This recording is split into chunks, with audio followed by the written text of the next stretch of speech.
Bé, en el tema de les infraestructures condiciona molt, desgraciadament, la política anteriors en urbanisme que s'han produït.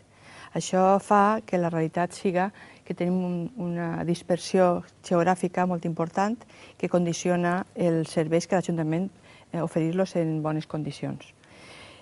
Nosaltres considerem que tots són poblans, visquen on visquen. Dona igual que visquen en Lloma Llarga o visquen en Camp de Túria.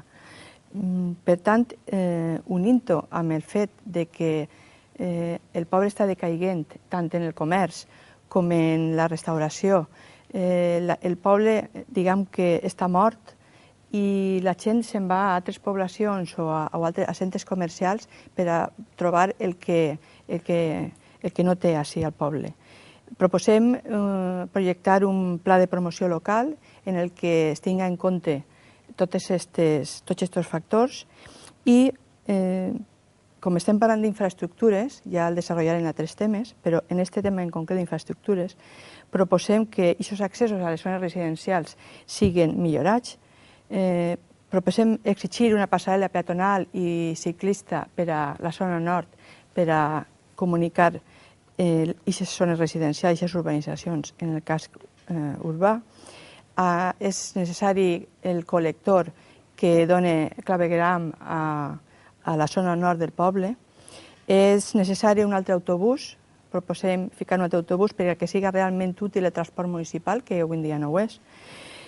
Tenim una proposta de parlar en els colonos de la Casa Blanca i que sigui adquirir-la a l'Ajuntament per a crear allí un parc urbà, un pulmó verd que la Pobla no té.